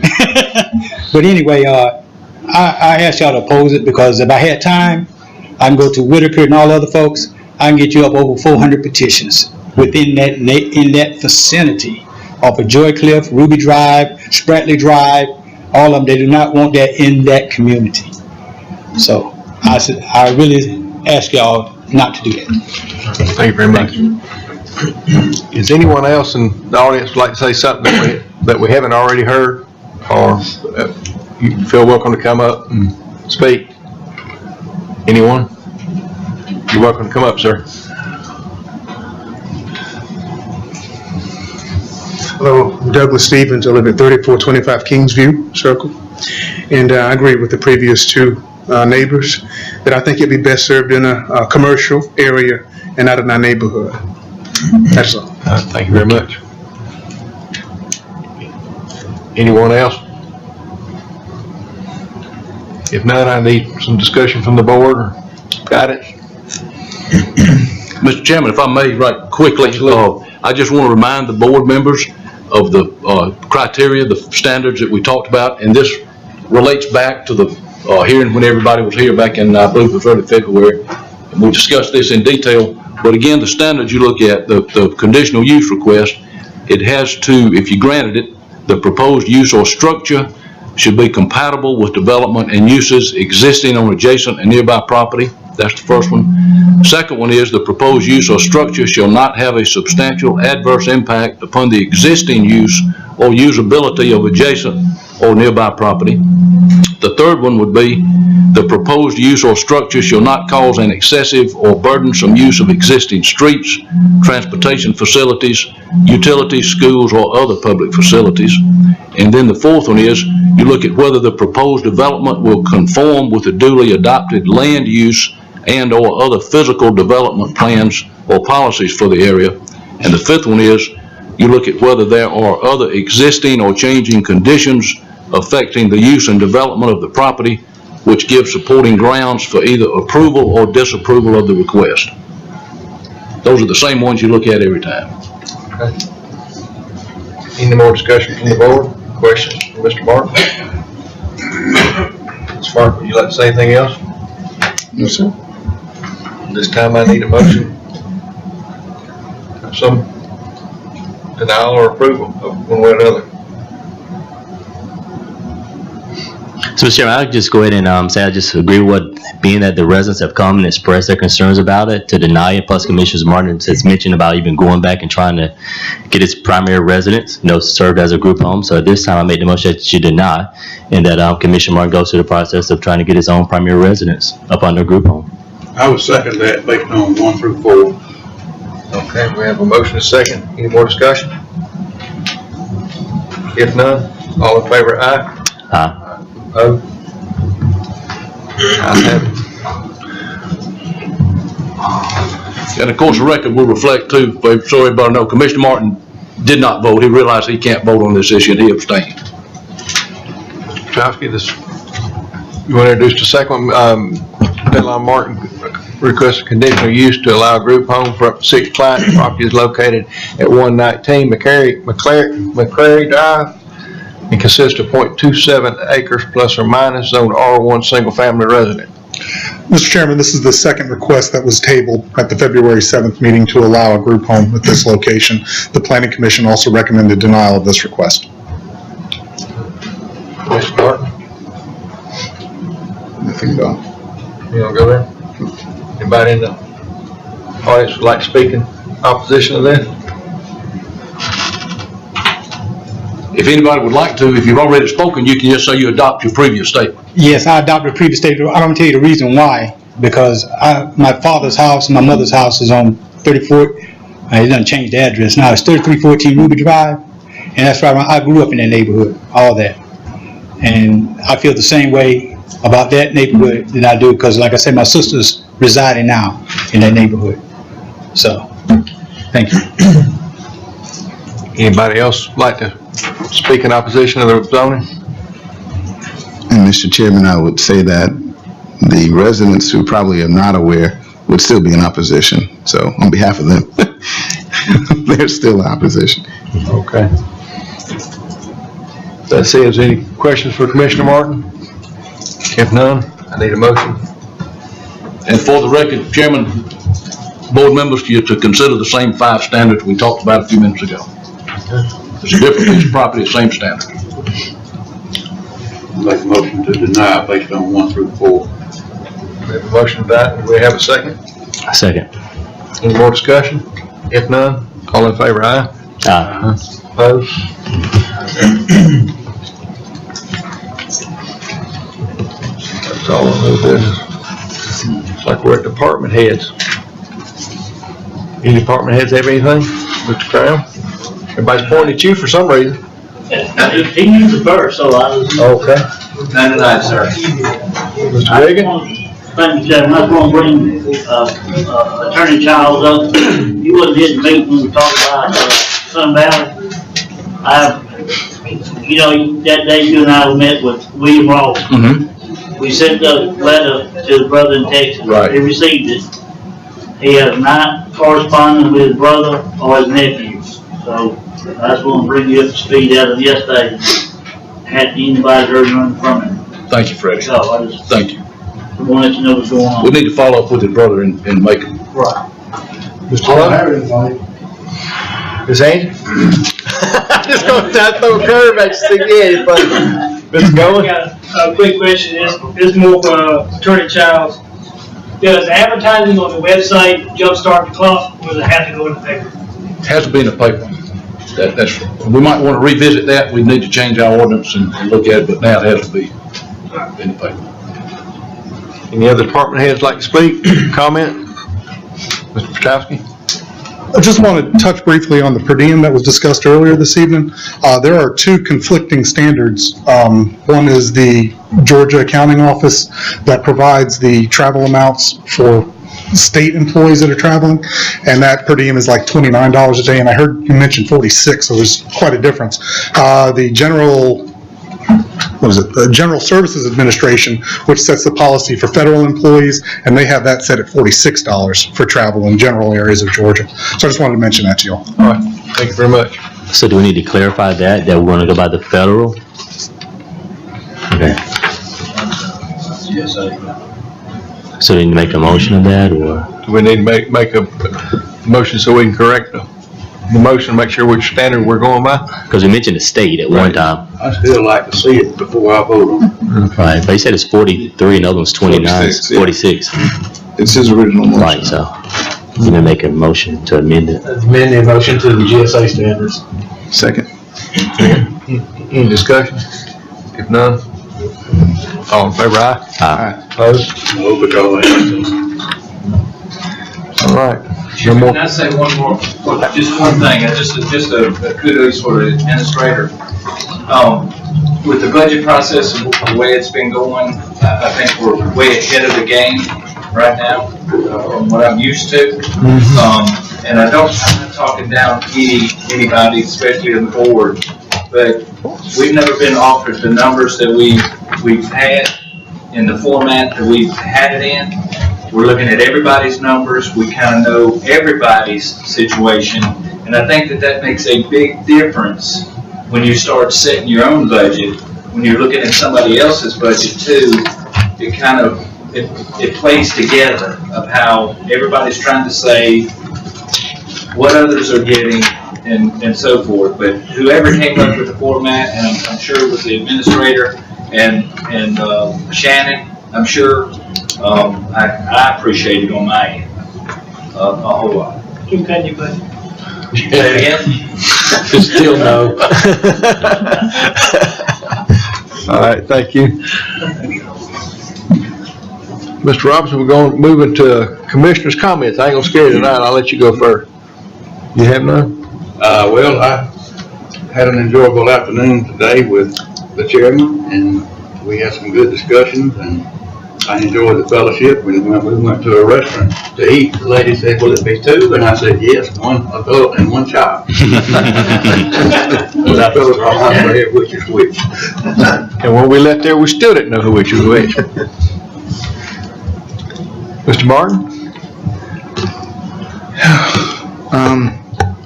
We have some opportunities again for out-of-school youth resources that are available, and I want to make sure that the board hears it. We sit on the board, Workforce Investment Board, and there's millions of dollars for out-of-school youth, for displaced workers and so on, and we're not really leveraging those opportunities. We need to find a way, a workaround, and whoever has a relationship here with the Board of Ed needs to figure that out. Graduation rate somewhere around 78, 79, which means 20% of those kids didn't graduate in the previous year and the previous year. And I'm going to sound like a broken record because I'm the chair of that board and I hate sending money out of county. And we sent $700,000 up the road to Cobb County. And I know our kids can use it more. So somebody figure it out. On the other side of that, there are work-based credits and so on that go across the county. And if we do empowerment zones that are happening in different areas, there's different credits that we can offer employers. Recidivism and things of that nature, all those resources are there. We have to put the pieces together to make it happen. Again, echoing what Don said, I'm happy that the budget process is way further along. I feel like one year we skipped, and I'm going to tell you, when I look back at the budget, we ballooned almost $1.6 million when we didn't have a budget hearing. And I'm trying to figure out how we just did an auto reset. And all the departments went back to spending what they used to spend. So it kind of disturbs me that it happened that way. And I wish we could go back to 2015 and get those dollars back, because that's $1 million and some change that we just started spending again. There's some opportunities, of course, in the county to leverage those resources. I'm glad people are involved in the process. It feels better. It's a little cleaner. Next year, Sam, we will get there in February, right? And start earlier. So we're not crunched and pressed for time. And then I think full engagement is going to make a difference. I wish we had real partners in business and industry, and I don't mean that in any offensive way. But there's another level of accountability that comes when your chamber really holds this board accountable, and then also becomes partners in the process. We lack a true public-private partnership that really is expansive, that can make a difference in the county. Some of the things that we have to do are major ticket items. The courthouse, I can't see being cheaper than $5 million. The sheriff's coming for another $2 to $6 million, depending on, let me not put numbers in his mouth, at least $2 million. So that's $7 million. We just approved a tentative millage rate that does not account for that, which means 3 to 5 years down the road, we're footing that bill with the increased requests from the department heads. And we didn't even include any salary requests. So guys, I'm not the bearer of bad news, I'm just a reality guy. Let's look at the numbers. From a business standpoint, I look at what I do and what other people do. With regard to group homes, I can tell you the idea came about because I was offended that a group had a problem with kids coming into a neighborhood where that house had more than 11 to 13 kids in it, and all of a sudden kids are not welcome in the neighborhood. And whether you look at them as our kids, as Jones County kids, or somebody else's kids, they were no longer welcome. I probably shouldn't have put in 5 requests, and the chairman, I think Sam, echoed that a number of times. That's the only decision I regret. I'll never go back and not change helping kids, because that's what it's really about. I'm still offended that this board went against zoning and planning, but we're still friends. We're okay. If you hear a word from my attorney, you know it's gotten personal, I mean business-wise. But on 16 acres, 4,000 square foot home, we shouldn't have had a problem, and this board voted against it. Quoting particular items from the attorney or wherever that came from, the logic doesn't apply. There are very few black-owned businesses in Jones County, and there are very few black-owned businesses that have an impact on employing youth. And I don't play race cards. I could care less, really. My daughter's white, or half white, which makes her black. So, long story made short, it doesn't make a difference. It's about whether or not we have opportunity in the county. This happened with Mr. Williams and his shop, and we have a pattern of not supporting business interest. And it doesn't matter if it's next door to your house. If it has a negative impact, absolutely. 1 or 2 children, I don't think it's going to make a difference. Because some of us did some really tough and bad stuff as kids, and our neighbors helped make a difference. So in that regard, I'm a little disappointed. Still opportunity. We're working on economic development. I'm excited about the progress that we're making. Sewer hopefully will be a reality, that we will help with future business expansion. And again, citizens, get engaged. Thank you. Mr. Chairman, if you don't mind, I want to comment on Commissioner Martin. Being that Jason's going to be talking to Mr. Gibson about the Student Ambassador Program, maybe you can talk to him about the workforce development since you guys will be meeting. And if you don't mind, just follow back up with the board as of, his ideas and suggestions about trying to implement that workforce development program in our school system. They're using FERPA. FERPA, which is the Federal Education Rights Protective Act for Children. South Carolina bypassed that with a memorandum of understanding. I brought our director from the Workforce Development Board. She is now on the Career Academy group. I've been meeting with them since February. And Shana, who we actually partially pay her salary, she couldn't get access to that information either. So we've got to figure that out to help our kids. Because it's jobs, it's money, and it's tuition that we pay. Bibb County screwed it, and we have an opportunity to really do a good job with it. So hopefully they'll hear it and they'll make some changes. Mr. Pitts? Yeah, Mr. Chairman, got an email from Levita today that we did receive the check from the city, so I want to thank Mayor Pro Tem and the rest of the council and the mayor for making that donation to our Inclusive Playground. We have submitted at least 2 other grants for that Inclusive Playground, and hope within the next 60, 90 days we'll hear something back and continue to make progress on that. We're also working, I've been working with my county administrator about trying to do the Otis Redding Bridge dedication. He's going to be reaching out to DOT. What's a proposed date? So maybe Friday, September the 8th or Monday, September the 11th. We're hoping to go ahead and do that because around the same time as Otis Redding's birthday. So it'd be awesome to be able to do a bridge dedication the same time as his birthday. So that's hopefully we get some good news back from DOT. We can hopefully do that on either the 8th or the 11th of September. And that's all I have, Mr. Chairman. Thank you very much. Commissioner Kitchen? One thing I'd like to get Jason to make sure that we follow up on some of our policies that we're going to update from our budget retreat, which included some of the vehicle policies and purchasing policies and that, and wanted to fall through the cracks. Budget process, I want to thank the department heads and the staff for having the patience to put up with us through this grueling first-time process for some of us, but we're going to get there. Like Commissioner Martin, I'm looking back at 2015 because that's the last actual budget that we had that wasn't just copied from the prior year. So it is harder to get back to that point 3 years later, but that's what I'm looking at.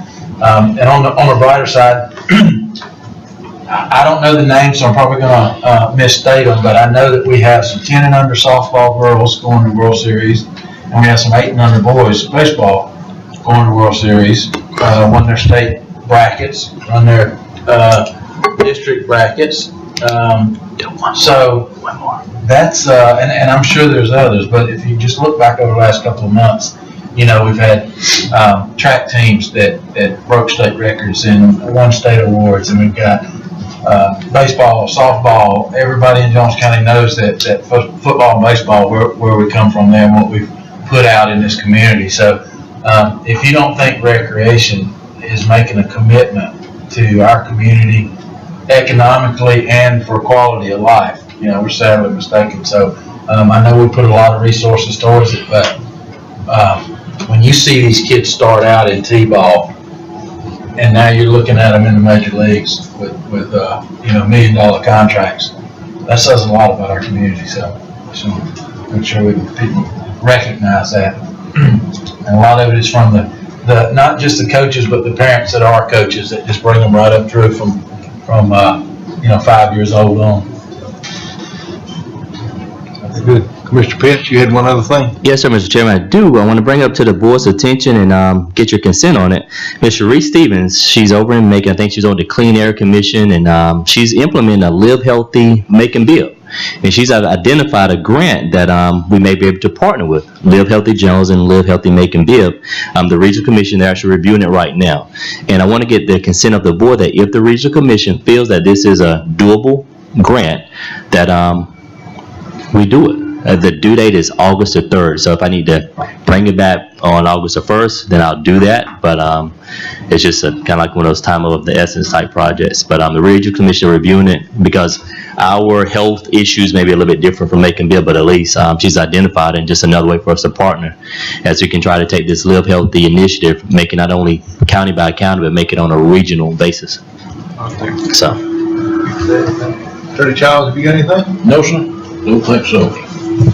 This time we'll open up for citizen comments. Anybody like to come forward and speak? Yes. Hey, is this? 1 minute, I got the clock on you. No problem, Mr. Chairman, Commissioners, just a quick update, just in case y'all hadn't had the opportunity to go down to Allen Green Drive in the last couple of weeks. The lights, street lights are up and on. All right. Just a quick update. Thank you. Thank you. Thank you. Anyone else like to come forward for citizen comment?